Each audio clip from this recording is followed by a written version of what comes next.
Hey, what's up? It's your boy, 24/7 here with my brother, Baron Norman Tag. Hopefully, Yo, we'll see New Bomb soon. And, hopefully Vigilante will come on by sometime. So, yeah, but we are the Primetime Kings. We'd like to tell everybody thank you for being here. Hopefully, everybody's doing well, enjoying your Sunday. I know in some parts it's raining, other parts it's nice and sunny. So, hopefully everybody's having a great weekend. How you doing, brother? I am doing absolutely fine. Just sitting back, enjoying. We actually have some beautiful weather up here. Well, actually, it's kind of sticking hot, but the sun's out at least. But yeah, I've been noticing there's been a lot of storms down your way there. Oh yeah, there's a big one that kind of came in between yesterday and today. I know it's just crazy. Around 1:30 in the morning, I heard the rain and oh man, the rain was fucking beating on the windows and by the time I jumped up and realized, oh shit, let me look around the house because there's leaks and shit all in here. I had a puddle of water in the middle of the living room. Oh Uh, no! yeah, and I had to sit there, try to clean that shit up, and then throw a bucket there. And then I'm running around the house doing the exact same shit, trying to make sure that everything was in place in case, it started pouring down. Then, it started raining in the kitchen.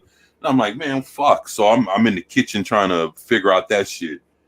And I was Mm. basically from like 1:30 in the morning to like maybe 2:30 running around trying to figure out, how I was gonna get through the, get through the morning that, that part of the morning. And I was like, well, you know, basically did everything I can do. So, it was just crazy, but, I'm glad I got through it. And, there wasn't no damage or anything like that. It's Oh, just, that's good. it's just these leaks, man. And Mhm. that shit sucks, man. But, you know, Yeah. what can you say? You just got to deal with it. Where's the umbrella? Where's the umbrella? That's about all I can say. I know, right? Shit, man. But, let me see. Before we get started, let me see who we got in the house. We got Penny in the house. How's it going, Penny? Oh, hi, Betty. Yeah, Penny's awesome. Thank you for being here, Penny. Got Low Spec Linux laptop. My brother, how's it going, Jeff? Hopefully everything's good with you. Got Keely Chow in the house. Roll Roll Tide, my brother. Tide. There you go. Then we got Claude Sailing in the house. What's going on, Claude? Claude's awesome. Thank you, Claude, for being here. Socks Bulletin, my brother Socks. How's it going, man? Hopefully everything's good with you. And then we got Psycho Dwarf 9. All right. Appreciate that. Yeah, matter of fact, Psycho Dwarf 9, I'll check the DMs. I saw you sent me a message, and I was trying to get this here together, so I didn't see it, but I will be checking it once I get done with this stream. So I'll definitely check it out, and I'll be answering you back here. So thank you. Idaho. Wow. Yeah, appreciate that, Psycho Dwarf 9, my brother, man. I appreciate you. Thank you. Get some good Claude catering Saylor. while you're at it. Huh. Claude says he's doing good. And what's up, man? Let me see. But yeah, other than that, like to say thank you to everybody that's here checking us out, and that'll be checking out the replays later on. Thank you for stopping by and being here with us. We appreciate you. Thank you. Thank you. So, I'm not sure if you guys heard, but in the last day or two, news has come down through Marvel that they finally have done something to put an end to the Punisher. And when I read it, I was like, yo, I couldn't even believe what I was reading. But they basically the same way Disney put an end to Luke Skywalker, they have done the same shit to Frank Castle, the Punisher. So basically, it's messed up that the Punisher as we know him is no longer in existence. And basically what's fucked up is the Punisher, you know,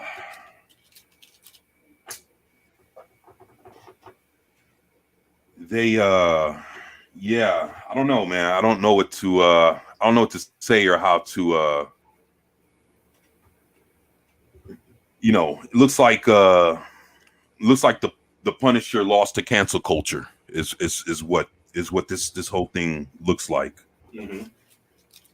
And I see my brother Socks. It says the Punisher isn't dead. He's in another dimension and he isn't cucked. That is a lie. Mm-hmm. Punisher didn't renounce his name either.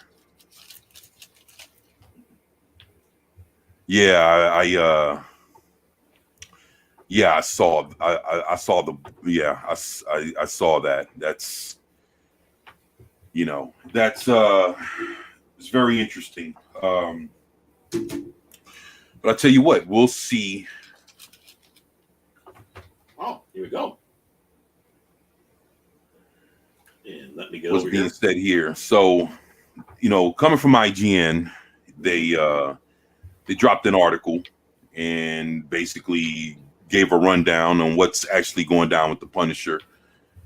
And to be honest, this is Marvel Comics doing this to the Punisher. And of course, I did a live stream yesterday talking about this. And of course they're gonna come out with the Disney Plus show, and which I heard they're not working on because of the writer strike, which is the same for like Daredevil. But but the whole thing to it is that Marvel's been trying to figure out what to do about the Punisher because of what he means to people, and just because, of course, folks in the army and police officers, they tend to wear Punisher logos on their T-shirts, and basically Marvel Comics kind of frowns on all that. So what do? They ended up putting the Punisher in some new clothes. He has this new skull with horns coming out of it, and I guess that's the skull of what, the Beast, and it's just crazy what we're gonna go through here. And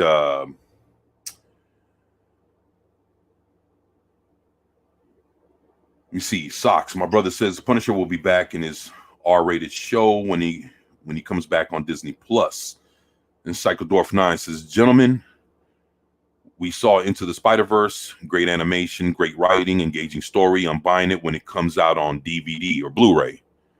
I feel you on that, Psychodorf 9. Man, that's I'm hearing a bunch of mixed things about the Spider-Verse movie, but I'm glad you enjoyed it. I don't have any opinion about it either way. Just I haven't seen it yet. So have you seen it, Baron? No, I have not. No, not yet. Yeah, I think it just came out this weekend. So right. I own the first one on Blu-ray. I own that, but that's but that's just the first one, and just waiting to see what's going on with the second one. I keep hearing Spider-Punk is the takes away the show in this new Spider-Verse movie. Any relation to Punk Waddle? Well, I don't know. I'm not sure. I haven't seen it, so I'm not sure what he says. But it says here. Let me see. Psychodorf 9, Punisher can't be G-rated. I know. No. And Sock says John Bernthal has a contract with the MCU, and he told Disney he wouldn't come back as a watered-down Punisher. He has to be the real deal. Mm-hmm. The thing with that is, Disney Plus will do whatever, and they'll put out a show. Of course, they'll probably keep the skull on John Bernthal, give him guns or whatever. But as far as like the comic book side of the Punisher, after what's being said in here, I can't even see anybody respecting the Punisher in comics. Like even if they bring him back for some reason, Frank Castle comes back, he has the skull on his chest again, all these guns, just because of how they just crushed his character. I'm gonna be honest, nobody's really gonna give a fuck about the Punisher after this.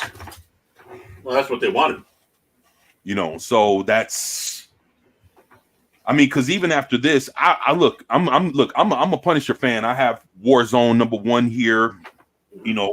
I had the majority of the Punisher collection until it was stolen from me a few years ago. So I know about the Punisher, and it's just one of those things that, after Marvel, the Punisher's own company decides to do him so dirty. I can't sit here and just look at him like that. I can't see him the same. Right. They Jake Skywalkered his ass. Mm-hmm. But that's just me. Everybody's different. Somebody can see the Punisher, get done whatever which way, and then fuck around and buy the next Punisher comic book that comes out. I mean, I don't know if his own company can't even fucking respect him. Why should I invest in the comic books, let alone even this fucking Disney Plus show? Well, to be fair, Marvel hasn't been really respectful to a lot of their people in their property. Right. So it's just part of that same destroying the heroes for agenda. I mean, obviously I'll read the article here coming up here, but are they putting the Punisher now in a rainbow outfit? He battles people with French ticklers. Honestly, they've been gunning for the Punisher for a long time, and I think it really galled Marvel that he was so popular. I know that just like you said, military and police, putting their skulls on that skull on their vehicles or patches or such like that, and cops do it too. liking it. Yeah, and it's like, well, they like the hero.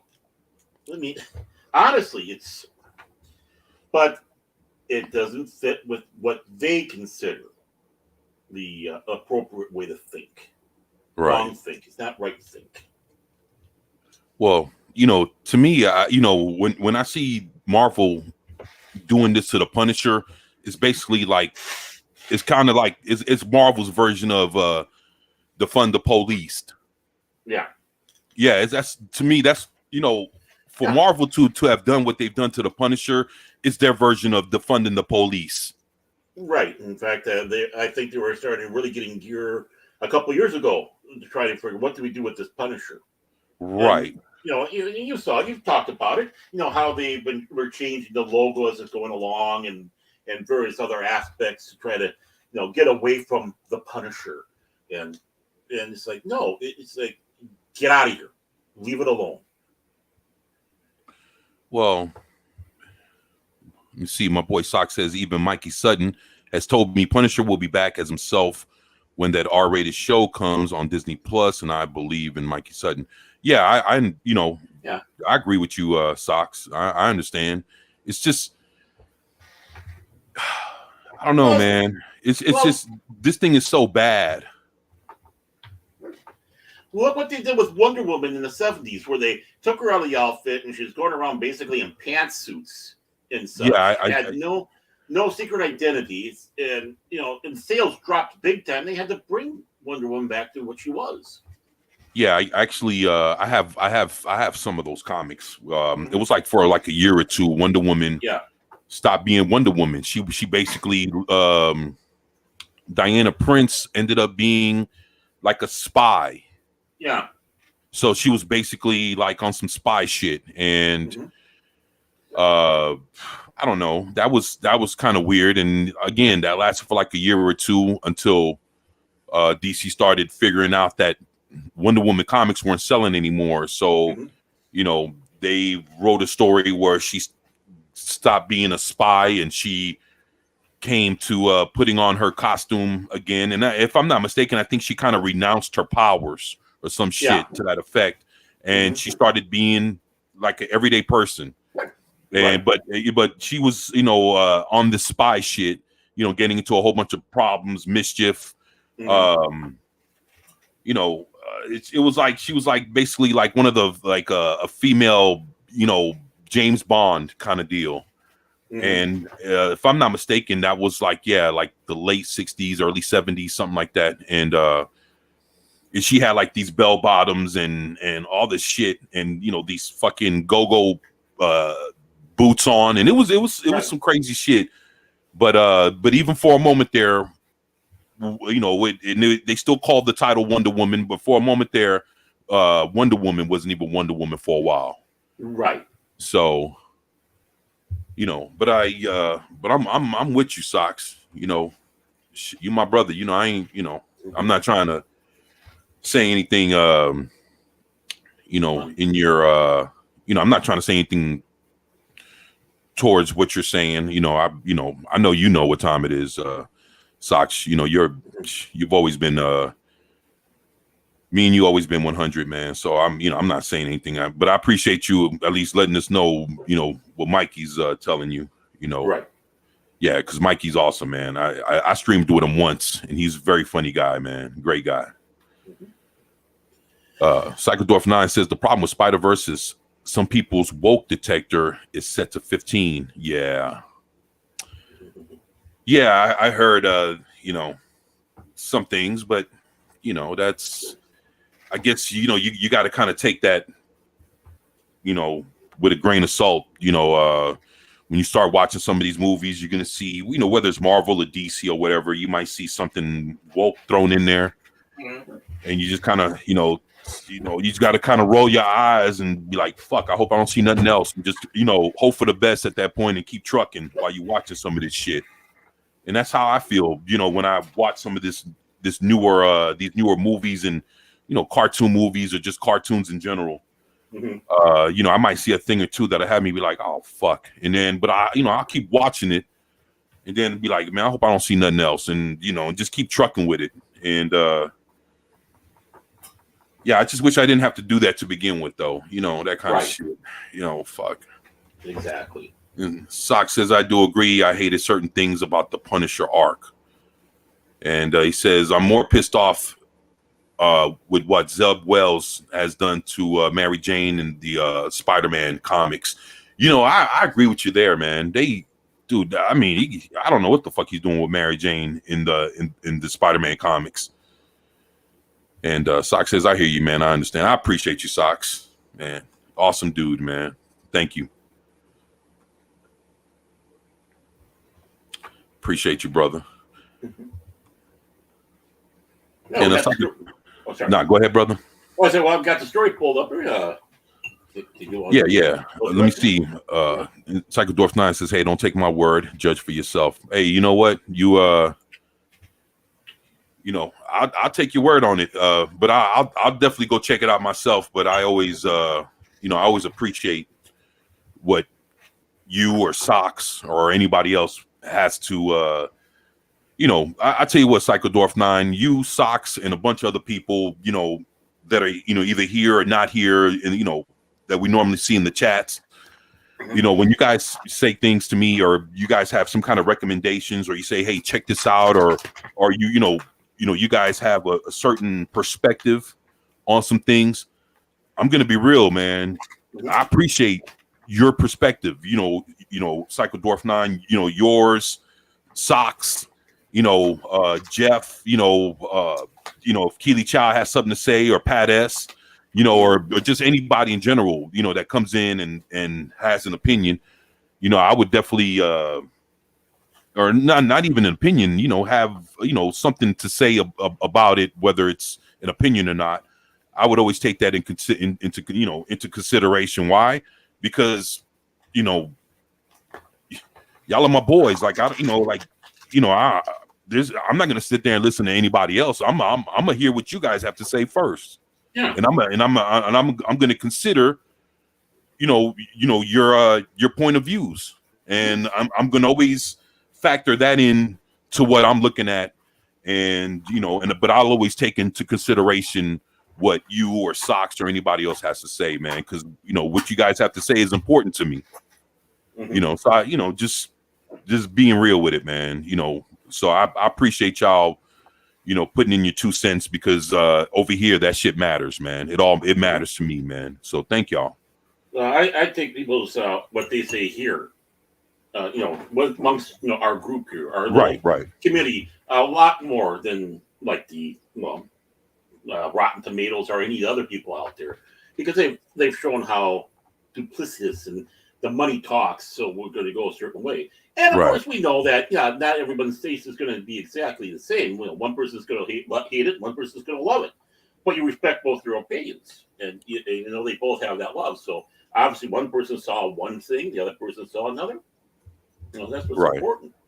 And then it comes down, okay, well, at least I'm going in with eyes wide open and make your own decision off of that. Right. And then afterwards, hell, we could talk about it. Right. Yeah. That's the So thing. We can right. talk about So it, not cancel each other. right. So I, appreciate you, Psychodorf 9. Appreciate you, Socks. And Pat S says, "Hell Kings. Here's a thumbs up. Appreciate that. And sorry I can't hang tonight. Big family stuff going.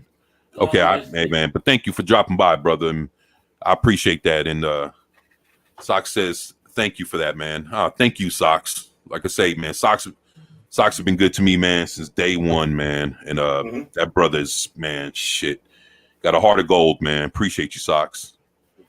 And thank you, Psychodorf 9, for letting us know about the Spider-Verse, man. I know I'll be checking it out here soon. So, but thank you for that. Well, I tell you what, we'll go ahead and get started here. And if you don't mind, Baron, and actually, I'm be asking you to pause, every here and there, because there's going to be some things that as we come across it's going to be like some holy shit moments. So, Okay. we're going to have to stop and kind of give our thoughts to that as we go. So you got it. Thank Just you, brother. let me know. Yeah, just let me know when we get there. All right. As long as I can get by the byline, I'll be happy. There you go. This is, of course, from IGN. The Punisher, how Marvel brings an end to Frank Castle's war.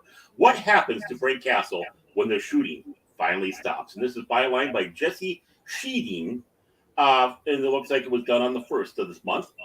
The Punisher, number 12, brings the latest chapter in Frank Castle's ongoing saga to a close, wrapping up the limited series from writer Jason Aaron and artist Jesus Saiz, or I obviously broke that name up, and Paul Azekta. I'm sorry, I don't know. I really don't know how to say those names, but it does more than just cap off one storyline. This issue manages to bring an end to Frank Castle's lifelong war on criminals. Where exactly does this series leave Frank in the end? Will there even be a Punisher going forward? And what about Frank's recently resurrected wife, Maria? Here's everything you need to know about this game-changing series finale. Oh, by the way, warning, the article contains spoilers for The Punisher number 12. You have been warned. And it looks like there's some Punisher preview art, number 1. So, the end of the Punisher's war. The series has established a very different status quo for the Punisher, as Frank Castle has become the new Fist of the Beast and a truly supernatural being known as the King of Killers. Empowered by the beast's unholy magic, Frank has even managed to bring down Ares, the Greek god of war. Hey, all right. I'm stopping. So basically, the Punisher has the power to bring down the god of war. So it's like, so this was a 12-issue story arc, and you get to see, he turns in the skull for that demon like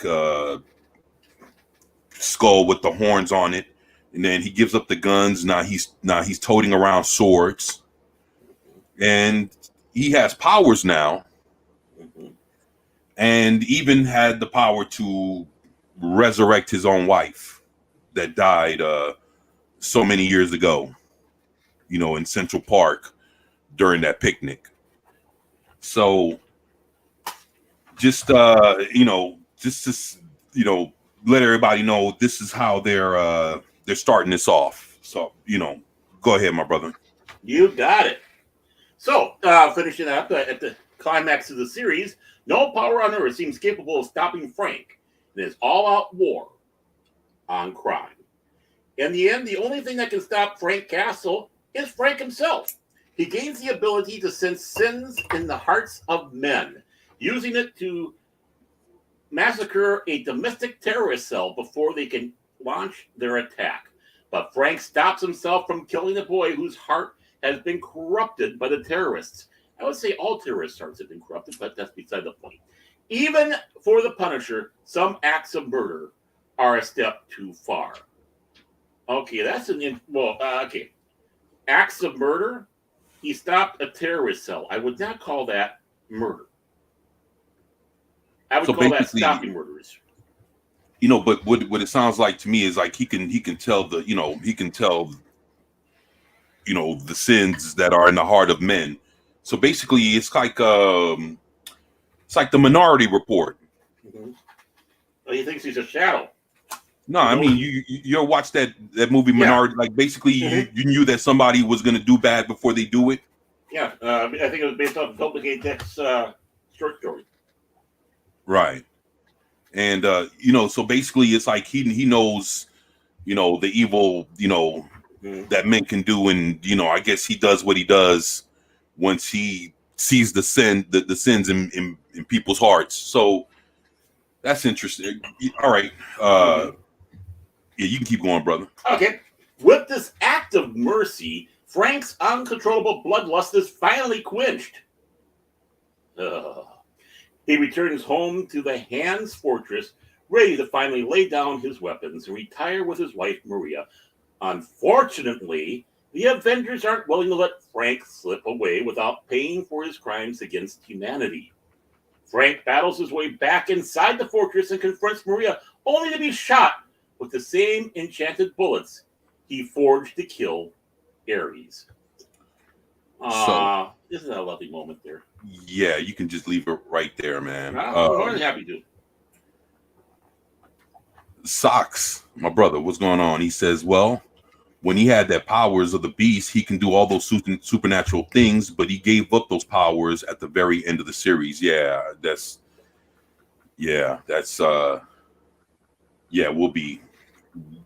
be getting to how that happens. So basically what we're seeing here is the Punisher's resurrected wife, Maria, basically have the same caliber of bullet that the Punisher used to kill Ares. She took it, loaded it into a gun, and shot the Punisher with his own weapons and bullets, that he used to fucking kill Ares.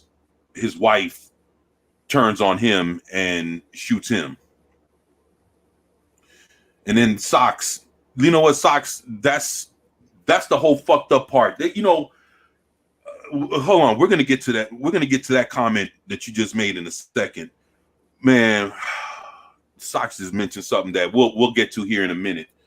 But look, just to kind of give you guys an idea of what you're looking at the Punisher's dead wife resurrected, loading up a pistol and with a bullet that Frank Castle, the Punisher, used to kill Ares, and she used it on the Punisher himself. That's,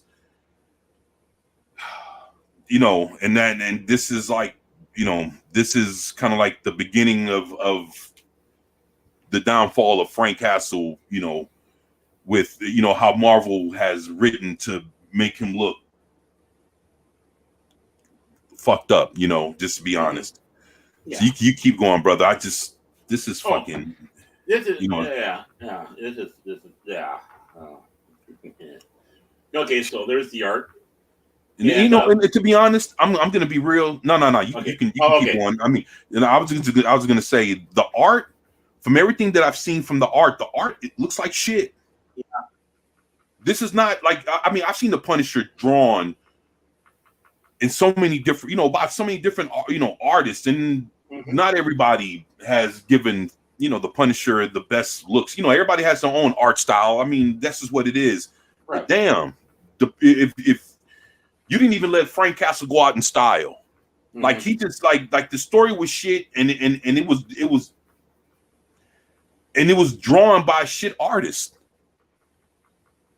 Artists ain't that good, man. Like, I wouldn't. Artist is terrible, man. You know, I was just saying that because we look at the come on, man. Like we've seen the Punisher, and you're saying that's the best we can see him look if he, you know, and he's getting shot.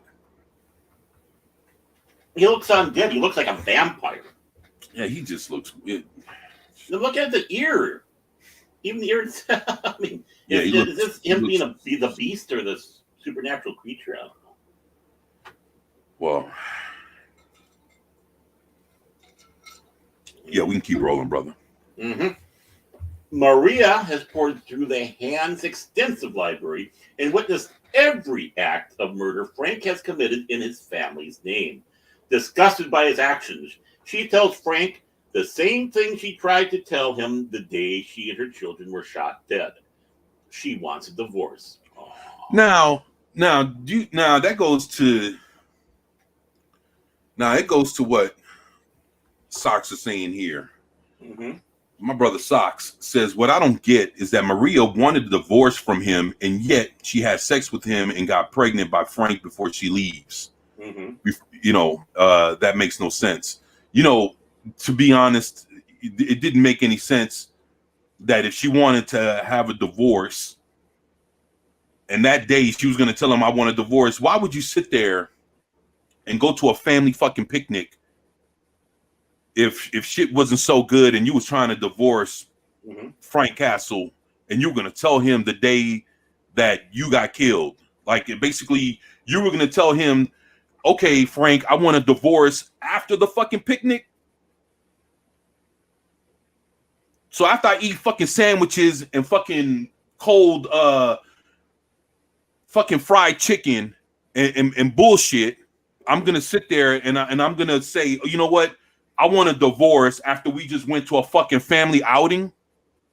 What, later on that night? You know how stupid that sounds? So basically, what they're telling you is the day that the Punisher, Frank Castle's family got killed in the middle of Central Park while they were having a fucking picnic. Later on, after the picnic, his wife Maria was gonna fuck around and tell him, hey, I want a fucking divorce. So basically what they're doing is they're just not killing off the Punisher. They're fucking pouring salt over the wound, and they're taking their fucking thumb and they're fucking jamming the salt all in the fucking wound. So they just don't want to make you look at the Punisher and say, you know what? The Punisher, you know, we're just doing away with the Punisher and everything that he represents. Because again, this is cancel culture killing the Punisher. Yeah. But the way they're doing it is they're doing it in such a bad fucking way. Like basically, he was just like a shitty dude, and basically his wife didn't approve of all the mobsters and all the killers that he killed. She fucked around and turned on him, and tried to kill him. Mm-hmm.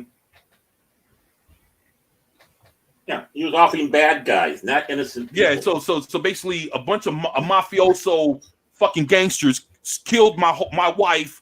I killed all of them. I killed their mob bosses, everybody that's over them, and the whole thing that the Punisher's been doing is fucking fighting his way to the fucking, you know, it's a never ending fight, you know, against against criminals and against crime. But at the same time, it's like, you know, he's fueled over what started it to begin with. And then his wife gets resurrected and she doesn't approve that he killed all these fucking, he didn't kill a bunch of innocent people. He killed every motherfucker that deserved to be killed. And I mean, I know this is comic books, but I'm just saying everybody he killed was a piece of shit dirtbag. Mm-hmm. But and the fact that, you know, he just went on a spree just to try to kill all of it, you know, to, you know, all the way to, you know, until he dies or something takes him out. You're gonna sit there and be mad at him that, you know, he tried to put out the one thing that took her out. Mm-hmm. It's like, come on, man. Like, it's like, that's a fucking insult, man. Yeah, and more importantly, hoping that they don't do something like that to somebody else. Right. So it's like basically, if this is okay, so it's like basically if Batman's parents came back to life somehow, and they got fucking mad at fucking Bruce Wayne or Batman and telling him, hey, your war against crime, you know, you know, we're mad at you, or you know, or you know, we're feeling fucked up about this with you, or you know, just for the simple fact. Sorry. You're good, brother. And so basically all this is happening, you know, so Bruce Wayne's parents will come back to life and tell Bruce Wayne that we're disappointed in you, and we don't approve of what you're doing because of all the criminals you locked up because of the criminal that killed us.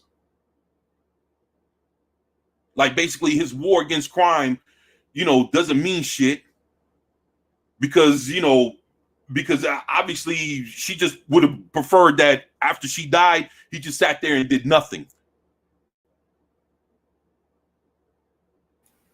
Mm-hmm.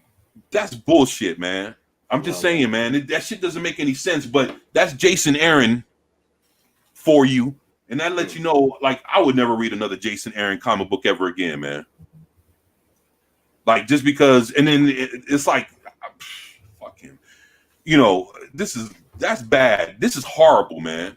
And before we continue, mm-hmm. just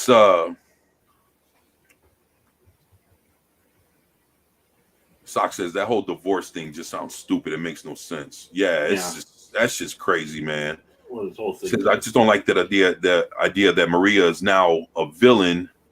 That it made no sense for her to shoot Frank. Like it just. Psychodorf 9 says sounds like my ex. Mm-hmm. Well, the thing is, she's not a villain. Not in Marvel's eyes. She's a heroine now. She's working with the Avengers. Man, this is fucking. Psychodorf 9 says, remember during Civil War, Punisher had the moral high ground over Cap, and Cap knew it. Mm-hmm. Yeah. And this, I know, man.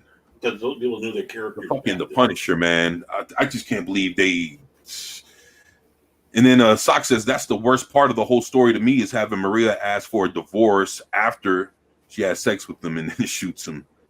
Now that was dumb. That's a wow. We have words for that. Then Sock's Bulletin says, and no, I won't ever buy that Maria was going to ask for a divorce during or after that family picnic so many years ago. Yeah, I don't believe that shit, man. No. Like that shit doesn't make, you know what? And that's the thing. What you're doing is he's trying to retcon and add a little bit more to it. Mm-hmm. You know, and just say, you know what? Just to kind of shit down the Punisher's throat a little bit more. Let's just say that, you know, Maria always had the intentions of fucking asking Frank for a divorce. after the fucking picnic. Mm-hmm. So it just that fucking day that they decided that we're all gonna have a family fucking picnic.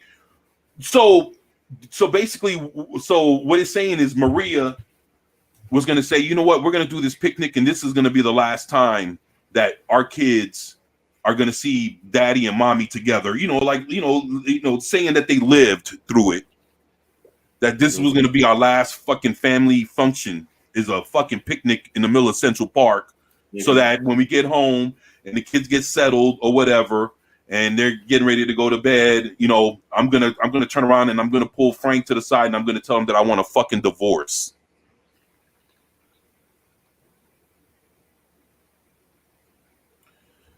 Said no one. You know what I'm saying? Like that shit is crazy. So that's basically what it is. It's a retcon. They you know, it's fucked up, man. Yeah, I'm looking at the picture of this guy. And yeah, he looks special. Jason Aaron, that is. Yeah, you know, he wrote some decent things long time ago. Now he's writing this bullshit. Mm-hmm. All right, you can keep going, brother. No problem. No problem. Not good. Because the rest of this is even more bullshitty. Enough of the beast's magic remained that he survives Maria's attacks, but Frank is imprisoned in the Hands Dungeon while the Avengers debate what to do with him. Frank remains unrepentant as he meets each hero in turn, even when Doctor Strange reminds him that there's always a terrible price to pay whenever powerful magic is involved. Moon Knight alone seems to recognize just how deep Frank Castle's psychosis goes, and that the Punisher's side of his personality existed long before the day his wife and children were murdered. Bullshit. I know you want to say something untrue about that. Yeah.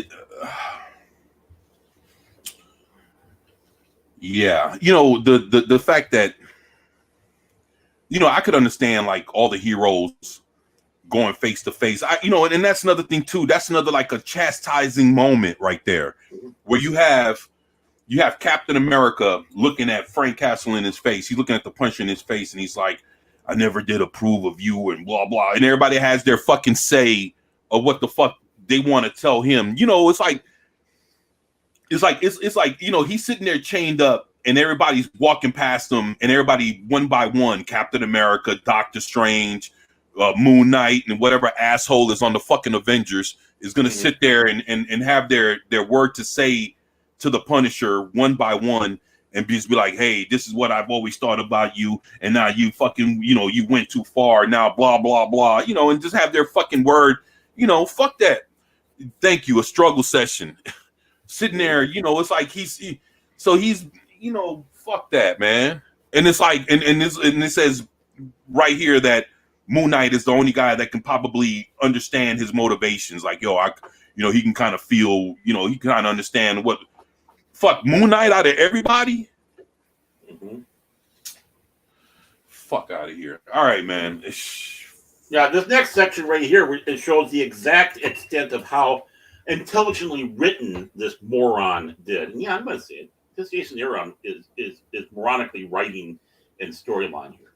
Finally, Maria confronts her husband and reveals that she's done her part to destroy the Punisher once and for all.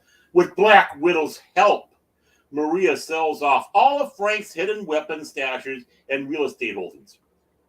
She intends to use her half of the divorce settlement to start a new life, and Frank's half is donated to a series of charities in the children's names with the intent of allowing the Punisher to finally do some good in the world. Okay, I'm going to start off here. So they go and sell off his secret weapons. They sell off his weapons so she can live with blood money and send that to charity, children's charity, probably with kids that were killed with those weapons they sold it off to. Boy, how freaking intelligent are you? You are a moron, Jason Aaron. Get your head out of your ass, even though it looks like that's the best place to go. That is the most stupid thing right there. If they were serious about it, you destroy the weapons and sell everything out. But no, I'm going to live in blood money. The dogs agree with me too. Back to you. Right. The crazy part is that,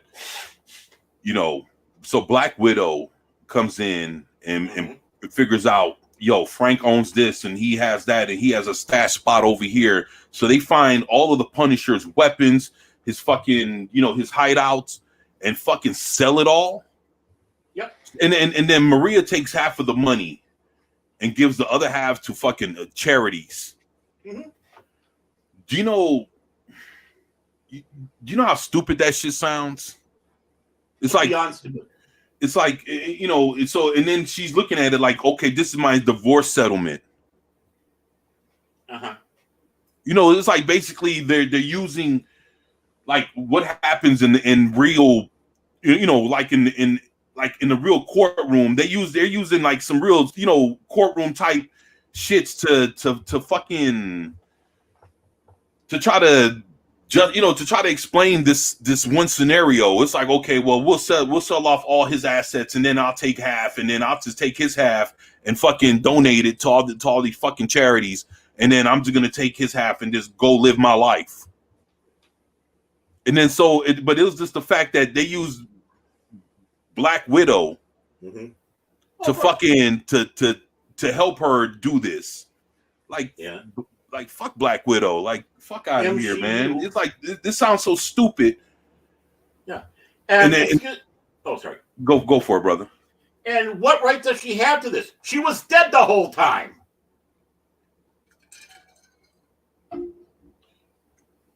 You started building all this stuff after she died. Right. But I guess when he started, he used the family funds. He used what was he used what was left in. Well, to be honest, he from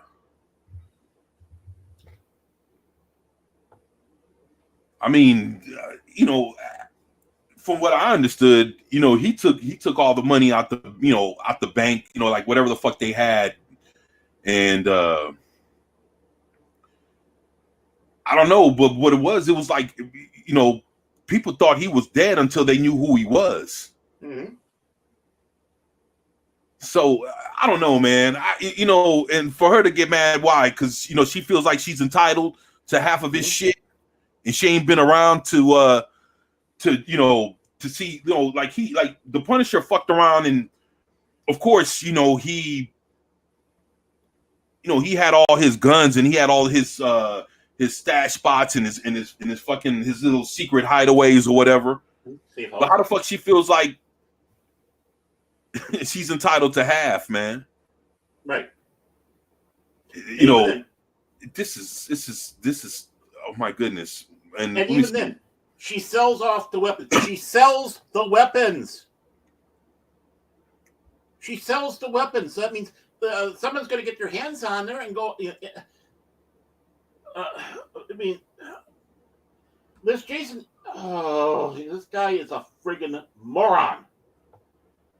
This is crazy. What's up, Brett Cohen? How you doing, Brett? He says, brand new comic idea called Sons of Punishment. Dying woman gives birth to twins in their teens. They realize dad's a cuck, so they take vengeance on the world with a signature T-shirt of a skull and lightning.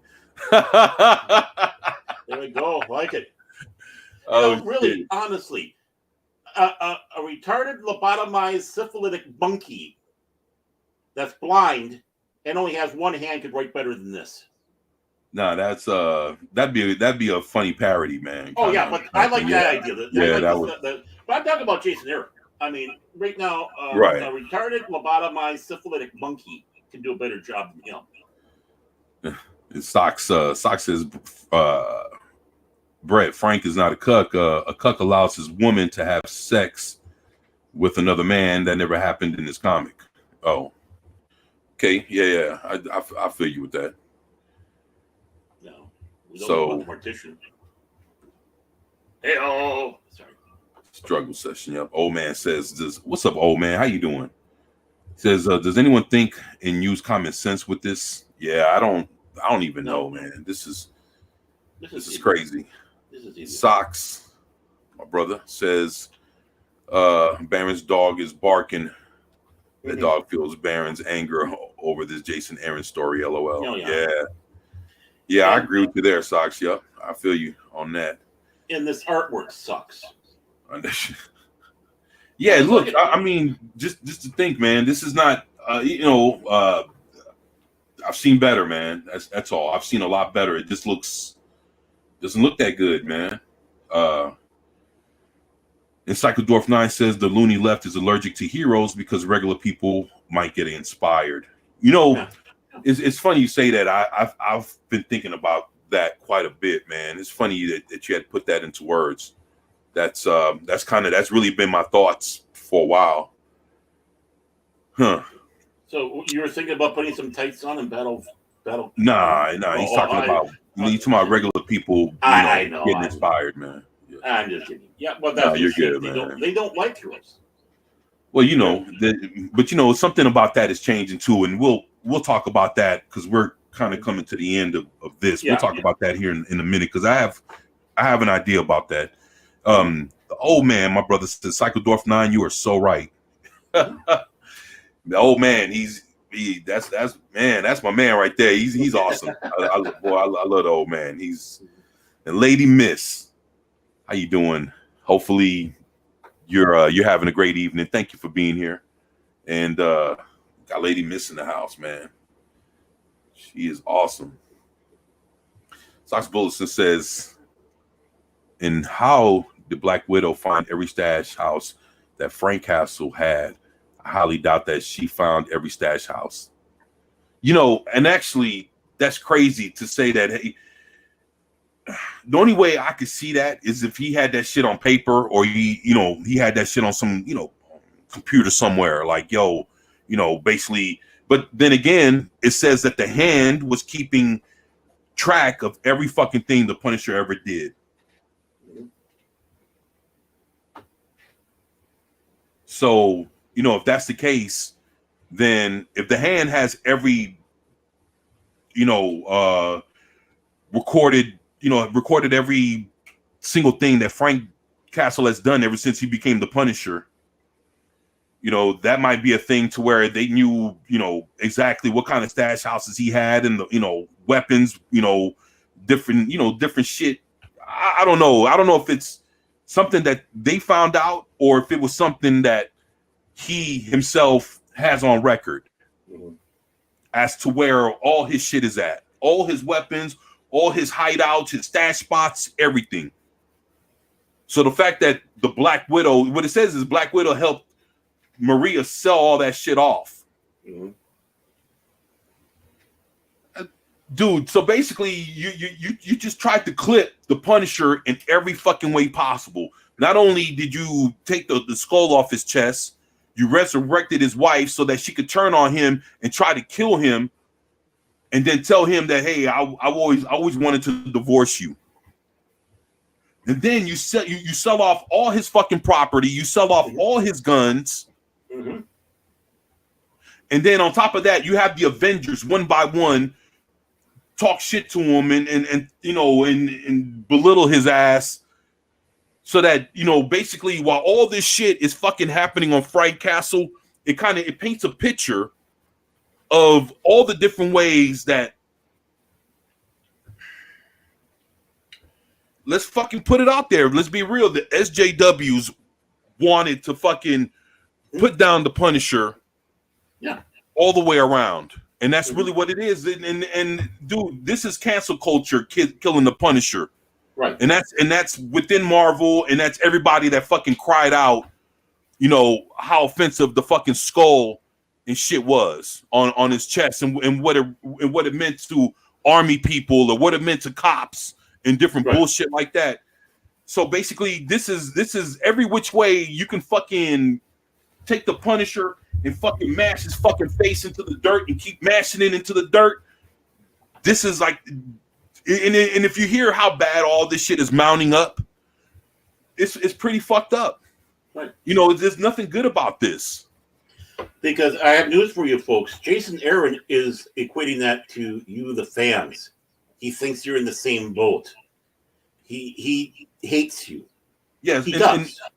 and basically he's fucking trying to let you know that every which way that you like the Punisher or every which way you thought the Punisher was cool, fuck that. This is how we feel about the Punisher, and they just fucked them over.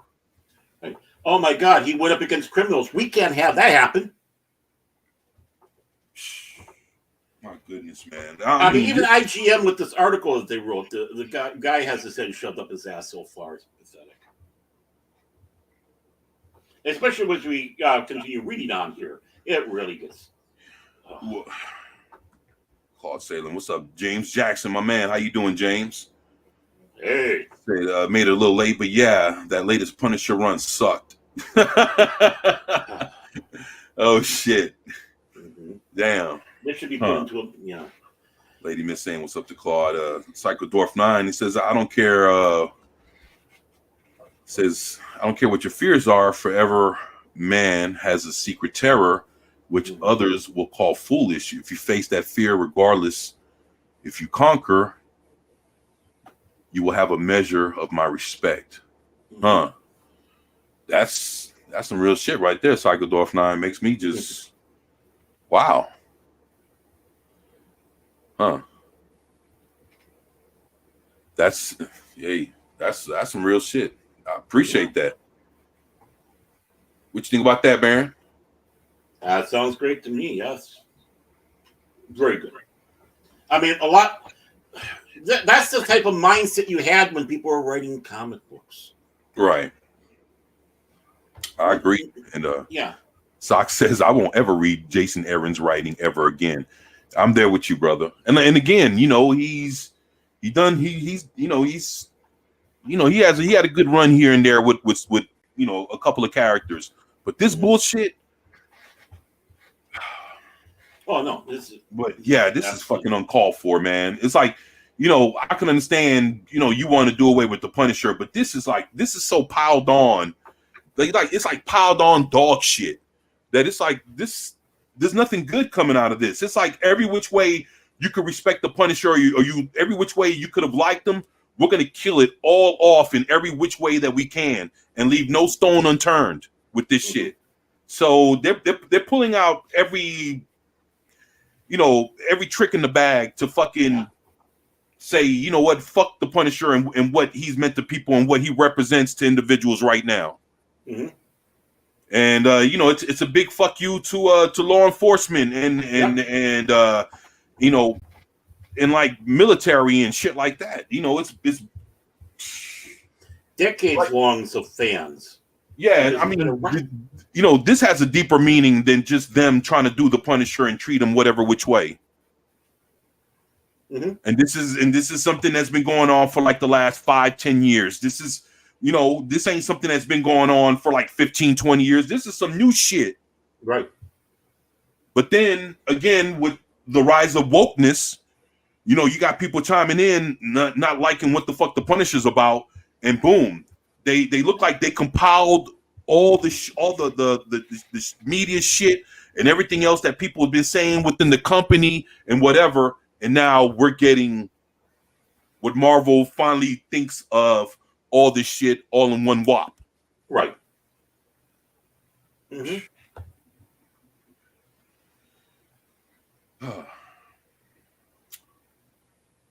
Well, and yeah, it's going to get a bit better here with coming up here with this article, folks. So, fasten your seatbelts.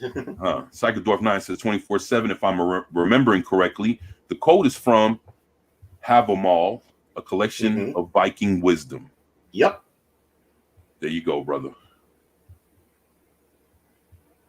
You would know a thing or two about that, huh, Baron? Yeah, a little. Just a little. Yeah, you'd be surprised what Baron knows, man. He's a fucking smart dude, man. Very, very smart. Look, So go ahead, brother. Yeah, continue on with the story, and like I said, fasten your seatbelts, folks. With that, Maria leaves her husband's fate up to the Avengers. Will they turn him into the authorities, execute him, and rid the world of the most prolific mass murderer? Back up. Mass murderer, he's not going out massacring innocent people. Right? He's going after criminals. Right. He's going after mobsters and all that. He's not going after innocent You know, people. The thing that makes the Punisher different is that he's going after people that still either they've been, they could have went and had a trial in court over whatever, and they got set free. It could have been people that never got a chance to have their day in court. Mm-hmm. These are people that he's finding, through all kind of,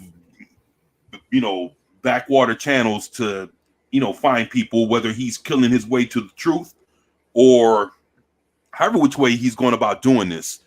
And basically, he inflicts his own personal brand of justice, which is just to kill him. He's the Punisher. He's not Justice Man. No. If it's like if he was all about bringing these criminals to to justice, he would probably just be another Batman. Right. So this is interesting to see how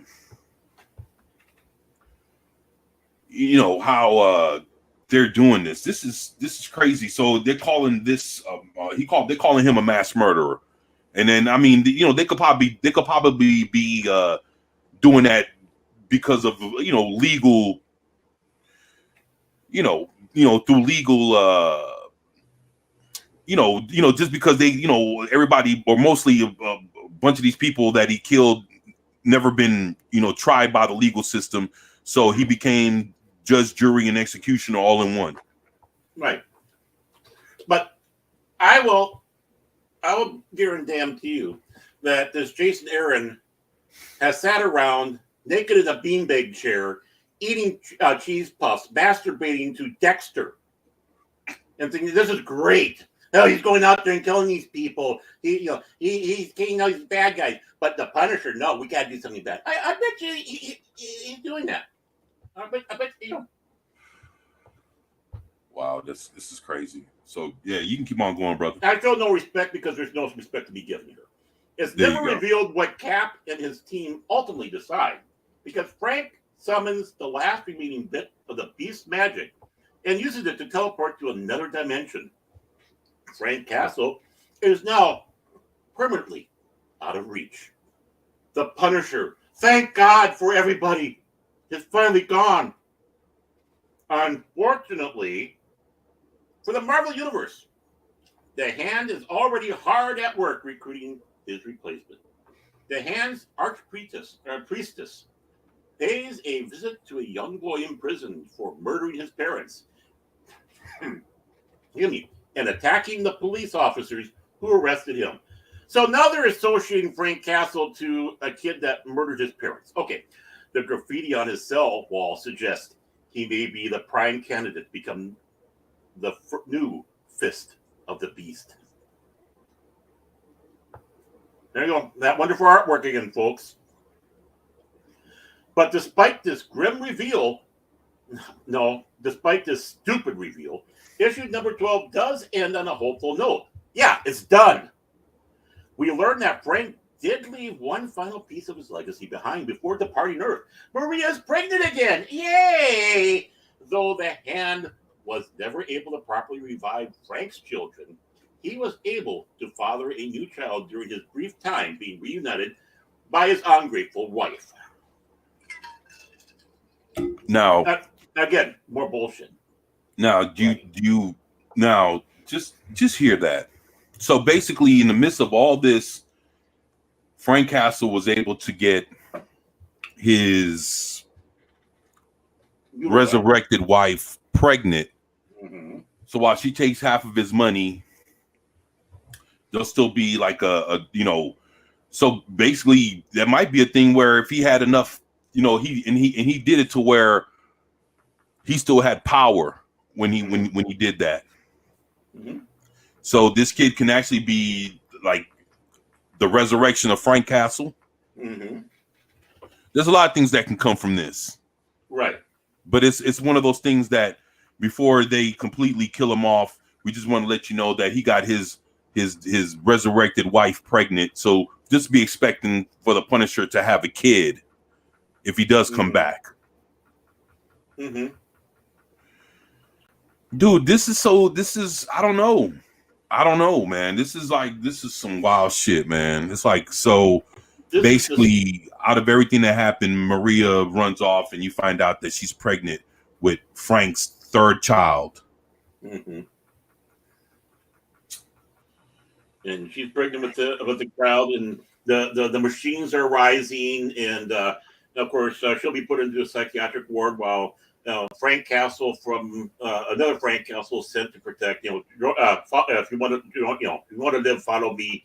And that's Terminator. Never mind. Yeah. So what else is it saying? I don't know. I just bullshitting the fact that this guy who's Jason Aaron is just a moronic. This is my brain hurts. 24 reading this. My brain hurts. This is so stupid. I mean, I've lost IQ points reading this, but I'll continue on because I'm a professional and I like you. The final fate of Frank Castle. The mystery of Frank Castle's whereabouts is solved in an epilogue scene in The Punisher #12. Oh, more bullshit. Okay, the teleportation spell takes him to the fantasy realm. Ooh, fantasy realm, known as Weird World. Weird World is currently in the throes of a civil war, but rather than fight that war, Frank has tasked himself with rescuing orphan children and escorting them to safety. As he muses in his journal, "It's not my war. Not anymore." Oh, God. And with that, Marvel has effectively fucked a stranger in the ass and closed the book on Frank Castle's time as the Punisher. Hey, Frank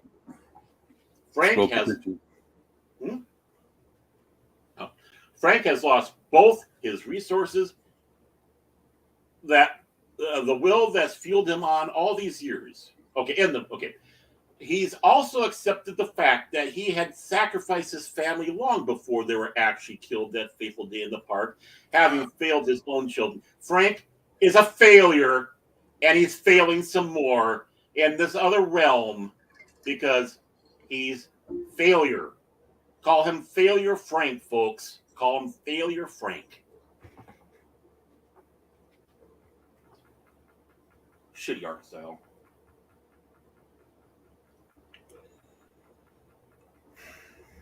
Anything more after this? Oh, there's even more. Okay. This ending. Okay. Okay. Nah, I was gonna say. So basically, Frank Castle just shows up in another dimension in a place called Weird World, and Weird World is in the middle of a civil war, but instead of him taking part of it or whatever, he decides to save abandoned and orphaned children. Mm-hmm. Mm-hmm. And that's it. Yeah. And that's basically how they leave the Punisher. So let me see, where have I seen that from? Where have I seen that? It's like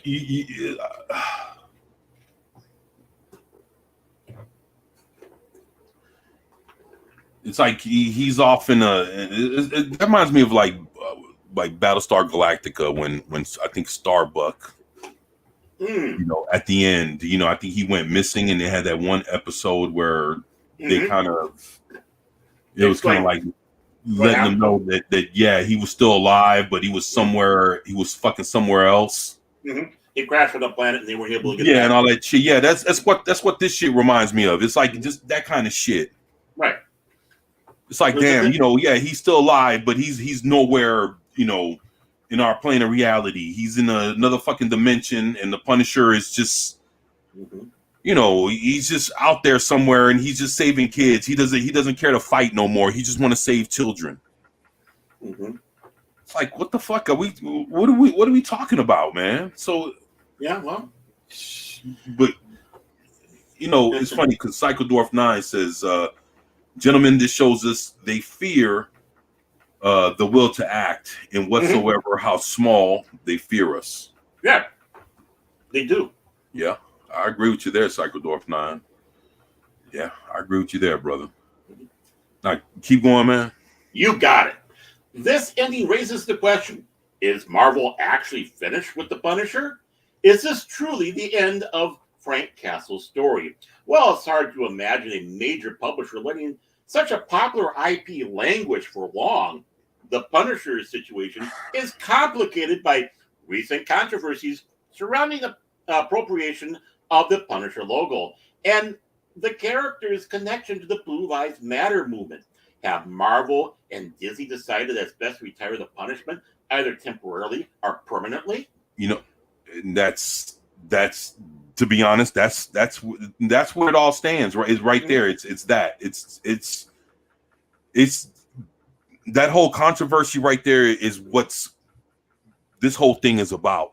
But they did more than just put it into the Punisher. It's like basically they clipped them in every which way that they could to let you know,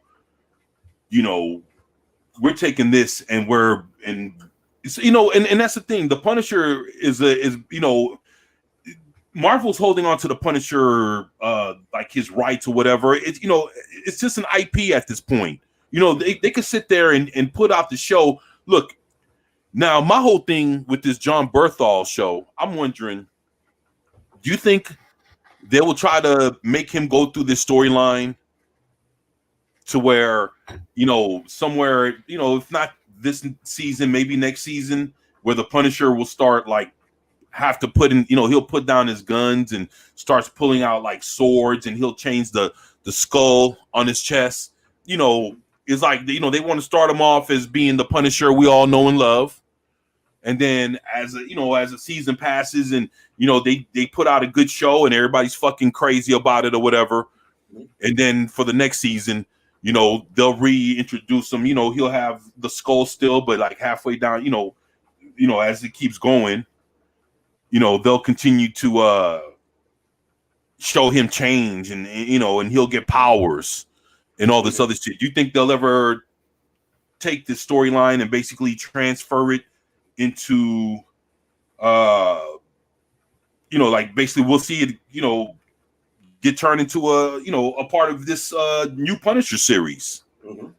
Because if they really wanted to fuck the Punisher over, they'll do this Punisher with the skull right now, and then afterwards, for season 2, especially if they have John Berthal signed on for a few seasons, they can definitely change the script, right in the middle of fucking season 2 or whatever, and have him go down this route. But one fast way for that to happen: don't buy this crap. Honestly, I'm not saying ban, but I mean, that's one of the fastest ways to vote. And letting them know if we don't go and buy this stuff, then they know. So it's up to you, up to each individual. Do you want to buy this and be a completist and figure you have to have it and give the money and let them say, yeah, I don't mind this, or are you going to say, no, I'm not going to buy this garbage? They're insulting me, and I'm not saying me, but the figurative we of all the fans out there. Right. Well, I was going to say our fellow partner in crime, New Bomb Turk, says no. He doesn't believe that they'll do that, and he says hello to everybody. Hey, New Bomb. What's going on, brother? So now here comes some of the more telling parts of this. Let me see. And New Bomb says he thinks that they won't do that to him. But Brett says, yeah, they'll sign him up and change it on him under contract to ruin him if he don't comply. Well, you know what? I could see fucking Disney doing some shit like that too. Like Disney, Marvel, fuck around and they'll have him come in thinking he's gonna be badass Punisher, and somewhere down the line, because if anything, if this show is successful, it'll run for about 2 or 3, seasons, no doubt.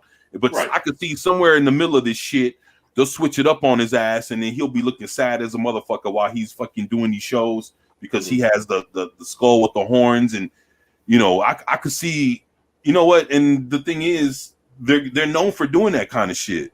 Yeah. Again, The Witcher. Well, I mean, that's not Disney, but yeah. No, but I'm just saying what they did, what these Right. No, I mean, Hollywood, yeah. I mean, the thing is, dogs actually, agree. right. Well, actually, I don't. I could see them, like, if there's a lot of pushback from this, or depending on how people feel, I could see them trying to prove a point with the Punisher TV show, is what I'm saying. So they're like, okay, you didn't think, you guys thought we were fucking around in this comic book. Well, we'll show you better than we could tell you. When this fucking show drops, we'll let y'all think you're getting regular Punisher just to bring y'all in and have the views or whatever. And you'll see the skull on his chest. He's coming out guns blazing. But then afterwards, give it fucking season 2 or 3 or whatever the fuck. We'll fuck around and put that demon skull shit with the horns on his chest.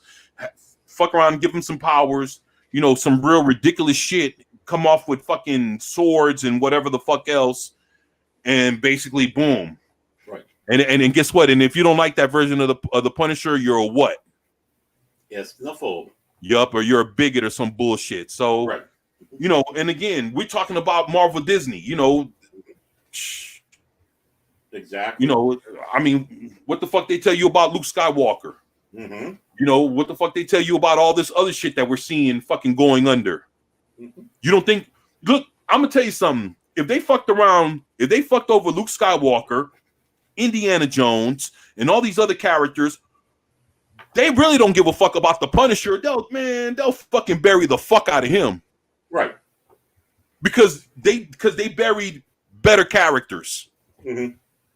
than the Punisher. So if you don't think Marvel will fuck around and do the Punisher even dirty, you know what? They just started with this comic book. They'll fuck around and fucking show you better than they can tell you and make you watch that shit on Disney Plus. Yep. And that's what I believe. So they fucking did it to all the other characters that we love that are more world renowned and characters that they give a fuck about. Frank Castle has no fucking chance in hell. No. Because the current administration over there, he's an embarrassment. He's not their kumbaya guy. I mean, just in this part coming up here, this is where we're going to get to the crux here, folks. Writer Jason Aaron acknowledges these controversies in his afterwards writing. Well, since the character first appeared in 1973, the ideas and symbols of the Punisher have come to mean many different things to many different people. Some of those I agree with. Some, well, they make my mangina very irritated. Aaron also highlights the central theme of the series, that the story of Frank Castle is ultimately a tragedy. Frank Castle is a cold-blooded killer, not a superhero, not even an anti-hero. Again, more bullshit. Yet Aaron also notes, the long and bloody tragedy of the Punisher will never be finished. Because I'm going to be sitting around in the beanbag chair eating Cheetos, whacking off to these thoughts and ideas.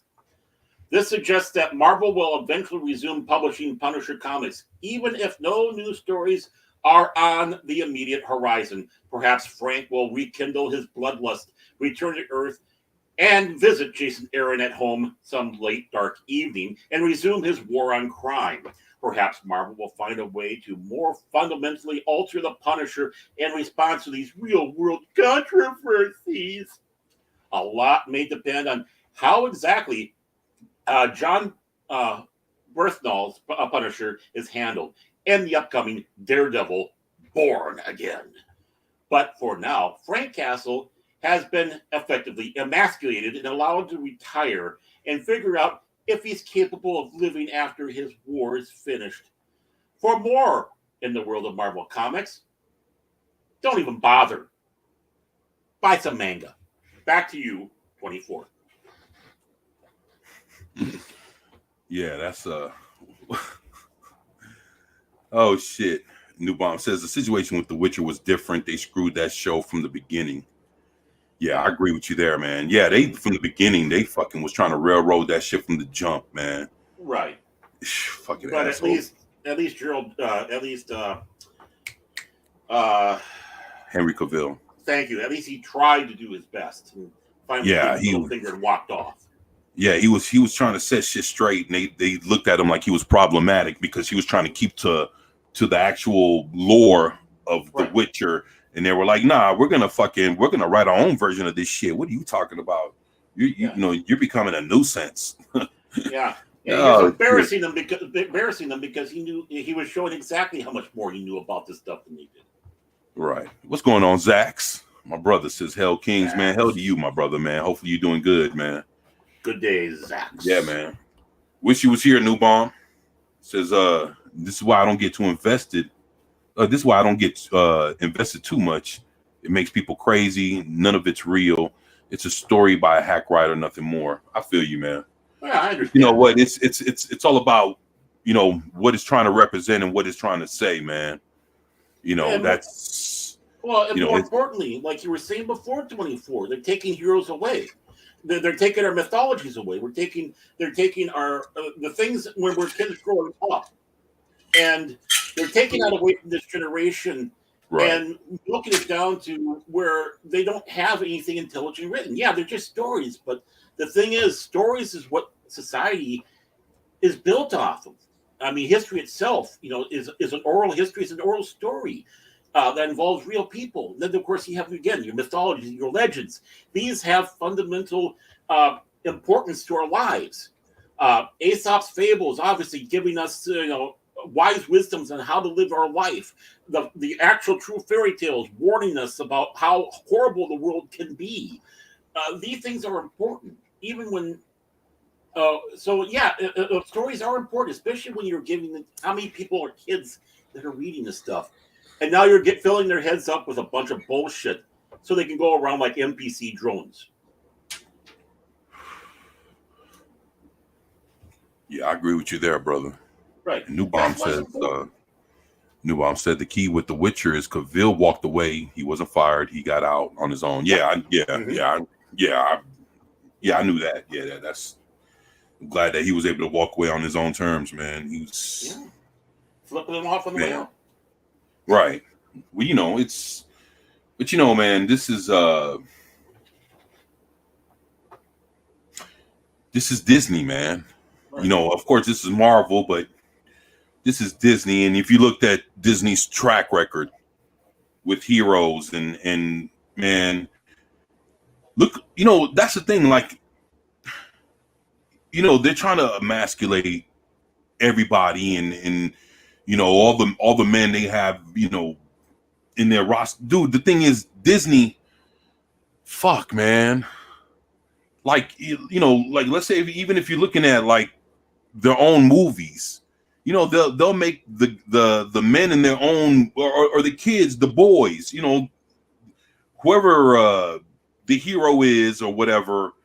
I don't give a fuck if it's the dude that's trying to get with the Little Mermaid. I don't give a fuck if it's Peter Pan. I don't give a fuck if it's, you know, we can name all the male characters. They all look like shit. Mm-hmm. I mean, down to fucking Luke and fucking Indiana Jones and Han Solo and whoever the fuck else you want to name. Disney, you know, has sat there and make every guy look like shit. Right. No real guy character looks good in fucking in Disney's world right now. You know, maybe they did, you know, a few years ago, maybe a decade ago, but right now in 2023, and I'm telling you, you know, look, they just got through fucking over Indiana Jones right before our eyes. Frank Castle, the Punisher, has no fucking chance in hell. And I don't give a fuck if he, look, they can give him a fucking TV show. But I'll tell you, they'll Jake Skywalker his ass right in the middle of that shit. And just because John Bernthal signed that contract, he's going to have to fucking do their bidding. Right. Or else. And they'll stick it to his ass, too, to make sure he don't fucking work nowhere else in fucking Hollywood. he'll be blacklisted.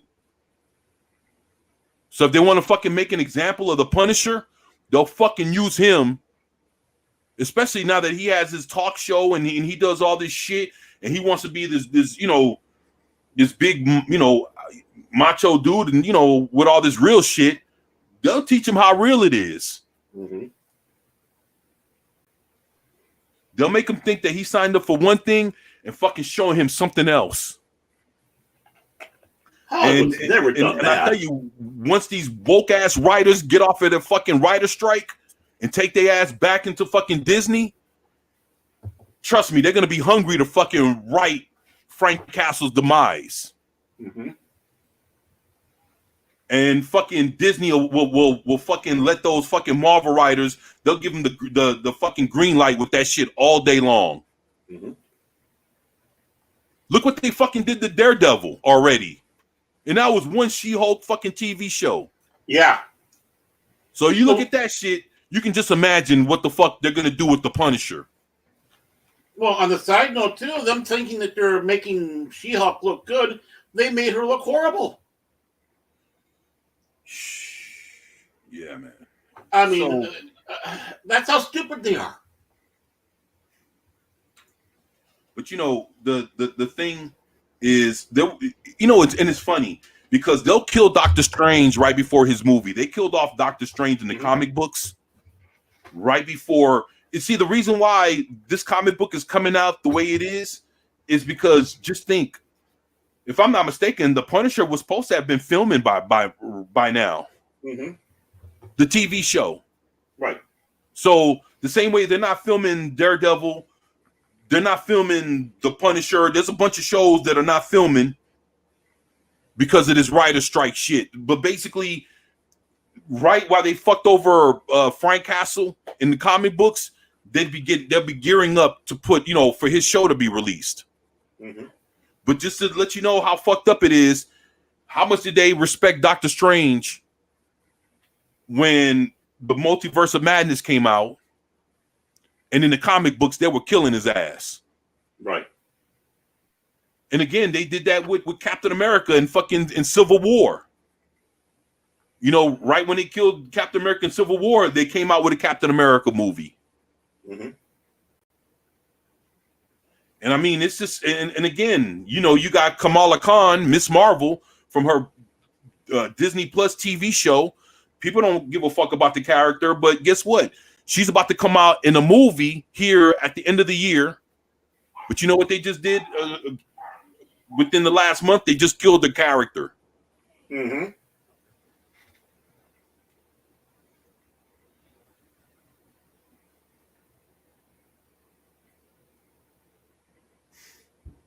Man.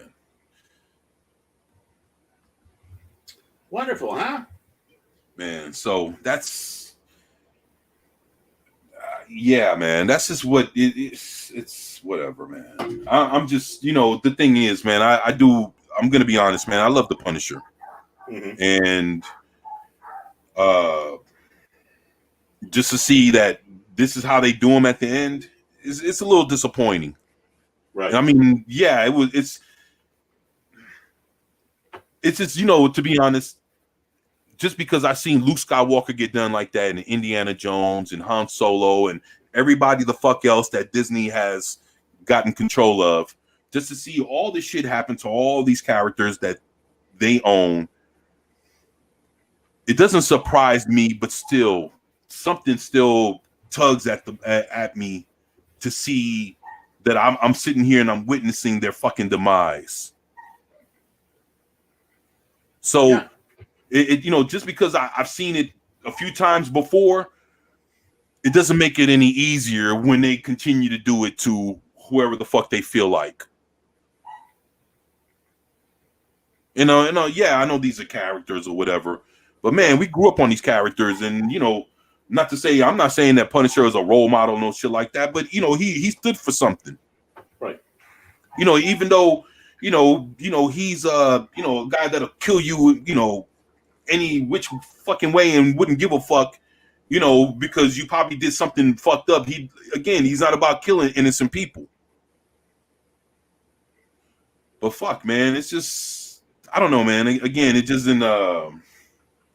Well, it's like you can enjoy Judge Dredd without thinking that he's a full-fledged hero, but you can still enjoy the character. You can still enjoy the stories, right?